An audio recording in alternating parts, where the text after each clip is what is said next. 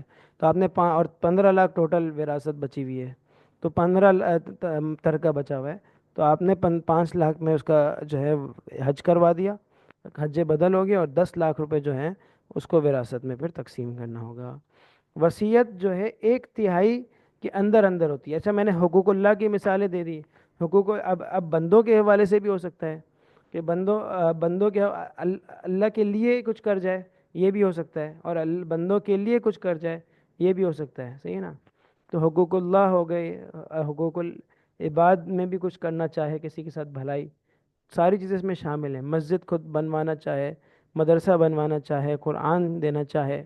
اچھا، اور پھر اس کے اندر یہ ہے کہ کتنا دینا چاہیے، تو وہ پوری ایک بحث ہے کہ بھائی تہائی سے کم دینا چاہیے. اگر وہ رسا غریب ہیں، ضرورت مند ہیں، تو کچھ بھی وصیت نہ کریں، اور وہ رسا اگر غریب نہیں ہے، مالدار ہیں، تو مناسب ہیں، تو پھر کتنا کر لے، یہ پوری ایک بحث ہے. اور اچھے غنی ہیں، مالدار ہیں، تو پورے تہائی تک وہ کر لینا چاہیے. لیکن اچھا تہائی، لیکن وہ تہائی تک کی گنجائش تو ویسے بھی ہے. یعنی اچھا، یہ ختم بھی ہونے والی ہے ہماری تو میں دوبارہ کلاس میٹنگ شیئر کر دوں گا اس طرح ہی، اگر یہ بند ہو گئی تو ٹھیک ہے نا. تو تہائی کے اندر اس کو گنجائش تو پوری تہائی کی ہے، لیکن پھر افضل اولا کا بتا دیا کہ وہ رسا کی مالی کیفیت کے اعتبار سے کیا افضل ہوگا، کیا افضل نہیں ہوگا، اس کو دیکھ لیا جائے گا. صحیح ہے نا؟ حقوق العباد کے اندر. اچھا جی. اچھا، پھر حقوق العباد کے حوالے سے بھی آپ کو بتا دیا گیا کہ بندوں کے حوالے سے وہ آدمی کچھ کسی کے ساتھ کرنا چاہتا ہے تو اچھی بات ہے. 1/3 کے اندر جو کرنا چاہے، اپنے پوتے کو دے، نواسے کو دے، اپنے دوست کو دے، لیکن ورثہ کو نہیں دے سکتا. ہاں، یہ بات یاد رکھنی ہے کہ جس کو دینا چاہے دے، وارث کو نہیں دے سکتا. وارث کے لیے وصیت نہیں ہے، لا وصیت لوارث. جب اللہ نے اس کے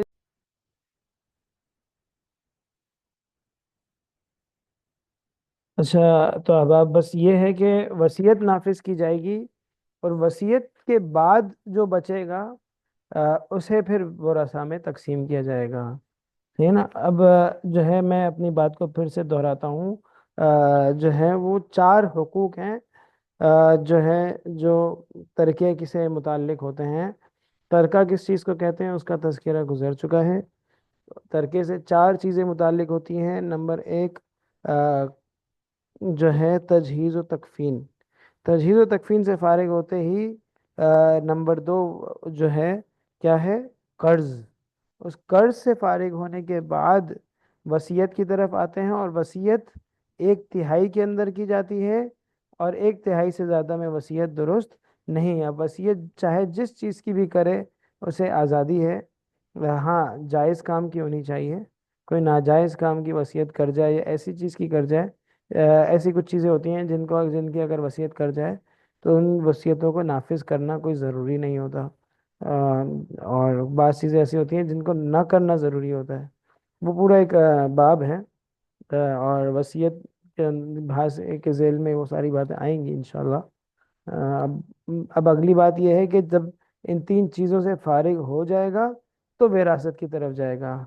ہاں، لیکن پہلی 2 چیزیں ایسی ہیں کہ اگر ان میں سارا مال خرچ ہو جائے تو آگے آنے کی کوشش بھی نہ کرے کوئی. اور اگر تیسری چیز ایسی ہے جس میں سارا مال خرچ ہو نہیں سکتا، کیونکہ ظاہر ہے وہ ہوتی ہی تہائی کے اندر ہے.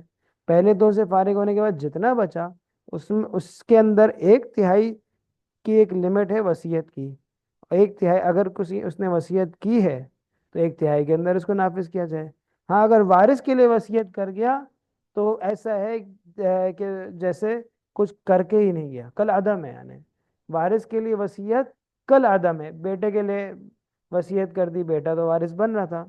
ہاں، بھائی کے لیے وصیت کر دی، حالانکہ بھائی بیٹا موجود تھا، والد موجود تھا، تو بھائی نے وارث بننا نہیں تھا، اور بھائی کے لیے وصیت کر دی، تو یہ وصیت نافذ ہوگی. اس لیے کہ وصیت اس کا اعتبار جو ہے جو فی الوقت یا وارث بن رہا ہے اس کو دیکھ کر ہوتا ہے. کوئی آدمی وارث بن رہا ہے، ہاں، اور اس کی بولے وصیت کی جائے تو معتبر نہیں ہے. وارث نہ بن رہا ہو اور اس کے لیے وصیت ہو جائے تو وہ معتبر ہوگی۔ ہاں بالفرض ایسا ہوا کہ وارث تو نہیں بن رہا تھا اور وصیت کر دی، جو ہے لیکن پھر بعد میں وہ وارث بننے لگ گیا، وارث بن گیا، تو اب وہ وصیت باطل ہو جائے گی۔ مثال ہے، ایک آدمی نے اپنے جانے سے بھی پہلے اپنے بھائی کے لیے وصیت کی، اور اس آدمی کا بیٹا موجود تھا اور والد تھا ہی نہیں، والد انتقال کر گیا تھا پہلے ہی، والد اب بھائی موجود تھا، اب اور بیٹا بھی تھا بیٹے کے لیے، لیکن اللہ کی شان، اس آدمی کے مرنے سے پہلے اس کا بیٹا مر گیا۔ اب بیٹا پہلے مر گیا، باپ بعد میں مر رہا ہے، اب بیٹا تو، اب جب باپ مر رہا ہے تو بیٹا تو وارث نہیں بنے گا کیونکہ بیٹا تو ہے ہی نہیں۔ تو اس صورت میں، اور جو ہے بھائی اور بیٹا جب نہ ہو تو بھائی وارث بنتا ہے، تو بھائی وارث بن گئے اور اس کے لیے وصیت بھی کی تھی، اب وصیت نہیں ملے گی، وراثت ملے گی جی، چاہے وصیت زیادہ ہو وراثت کم ہو، اس کو ہم نے نہیں دیکھنا۔ یہ چیزیں چند باتیں آپ کے سامنے رکھتی تاکہ آپ کا تھوڑا کانسیپٹ جو ہے وصیت کے حوالے سے بھی کلیئر ہو۔ تفصیلات آگے انشاءاللہ آئیں گی۔ اور نمبر 4 آپ کے پاس وراثت ہے۔ پھر وراثت کن کن لوگوں کو دی جاتی ہے؟ تو یہ بتا رہے ہیں کہ 3 حقوق متقدمہ علی الارث، یعنی وراثت سے پہلے کے حقوق ادا کرنے کے بعد جو بچ جائے وہ ورثاء میں تقسیم کیا جاتا ہے، اور اس کے بے ترتیب کل 11 جو ہے افراد بنتا، قسم کے افراد بنتے ہیں، لیکن ان میں سے بعض ایسے ہیں جو فی الوقت موجود ہی نہیں ہیں، یعنی غلام وغیرہ۔ اچھا، اب بات یہ ہے کہ ان میں سب سے زیادہ اہم کو ہم دیکھ لیتے ہیں۔ سب سے پہلے اصحاب فرائض اور عصبات، عصبات نسبیہ، یہ سب سے زیادہ اہم ہے۔ اصحاب فرائض وہ ہیں جن کے لیے اللہ تعالیٰ نے حصہ مقرر کیا ہوا ہے، جن کے لیے اللہ تعالیٰ نے طے کیا ہوا ہے کہ اس کو جو مال بچا ہے تو حقوق متقدمہ کے بعد، یعنی جو ہے مطلب تجہیز و تکفین، قرض اور وصیت کے بعد، اس میں سے تہائی اس کو ملے گا، آدھا اس کو ملے گا، چوتھائی اس کو ملے گا، آٹھواں اس کو ملے گا۔ جس کے لیے اللہ تعالیٰ نے طے کر دیے وہ اصحاب فرائض ہیں، اور جس کے بارے میں اللہ تعالیٰ نے کہہ دیے نسل میں سے کوئی مطلب اولاد میں سے، باپ میں سے، باپ دادا میں سے، اس طرح کہ بھائی اس کو اہل فرض کا حصہ دینے کے بعد جتنا بچ جائے وہ سارا جو باقی ہو وہ ان کو دے دو، وہی عصبہ کہلاتے ہیں۔ کیا کہلاتے ہیں؟ عصبہ، جمع عصبات ہے، عصبہ خود جمع ہے اور عصبات اس جمع کی جمع ہے۔ اچھا، یہ باقی چند نام لکھے ہوئے ہیں، مولا طاقہ اور یہ سارے فی الحال اب دنیا میں فی الحال غلام وغیرہ نہیں رہے، تو یہ نمبر 3، 4 اور نمبر 5 یہ نہیں پائے جاتے۔ اصحاب فرض کی طرف رد جو ہے جو ہے یہ کیا ہوتا ہے، ذوی الارحام کیا ہوتا ہے، یہ انشاءاللہ آپ آگے پڑھ لیں گے، صحیح نا؟ مولا الموالات کی تفصیل آگے ہے، حاشیے میں موجود ہے، اور یہ نمبر 9 والے کی تفصیل بھی حاشیے میں موجود ہے، وہاں پر دیکھ لی جائے۔ اور نمبر 10 یہ ہے کہ جو ہے جس کے لیے تہائی سے زیادہ کی وصیت کی تھی وہ نافذ کر دی جائے، اگر یہ تب ہوتا ہے جب ذوی الفروض موجود نہ ہو، اور ایسا عام طور پر ہوتا بہت کم ہے، بلکہ نہیں ہوتا، آپ سمجھیں۔ اور جو ہے، اور پھر نمبر 11 ہے کہ بیت المال میں دے دیا جائے۔ بیت المال سے مراد آپ کی گورنمنٹ کو آپ دے دو، گورنمنٹ جو ہے وہ آپ کے اچھے کاموں میں خرچ کرے گی۔ بیت المال، ٹریجری جس کو کہتے ہیں، اگر اس پر اعتبار نہ ہو تو اس کی پھر کیا کیا جائے گا، یہ حاشیے وغیرہ میں لکھا ہوا ہے۔ بہرحال یہ ساری تفصیلات ہے۔ اب ہم مختصراً جو ہے نا کچھ نہ کچھ حساب اور کتاب آپ کے سپرد کرتے ہیں، اور پھر آج کی کلاس کو ختم کرتے ہیں۔ یہ فرائض اور اصحاب فرائض کے اندر بھی ہم نے بڑے تفصیل سے اشعار دیے ہیں، جس میں وہ پورا کیلکولیشن کا سلسلہ بھی موجود ہے۔ اب اس میں ہم بہت آگے نہیں جائیں گے، اتنا آپ کے سامنے رکھتے ہیں کہ فرائض کس کو کہتے ہیں۔ ورثاء کے لیے شریعت نے جو مقرر کر دی ہے اس سے انہیں فرائض کہا جاتا ہے، اور جن ورثاء کے لیے مقرر کیے انہیں اصحاب الفرائض یا ذوی الفروض کہا جاتا ہے۔ اب فرائض یعنی مقررہ حصے کتنے ہیں؟ تو میں آپ کو بتا دیتا ہوں کہ یہ 6 ہیں، یعنی اللہ تعالیٰ نے قرآن میں جو حصے بیان کیے ہیں کہ اتنے حصے دے دو، اتنے حصے دے دو، تو یہ 6 ہیں، صحیح ہے نا؟ وہ 6 حصے کیا ہیں وہ آگے آپ کو بتائے جاتے ہیں، دیکھیں۔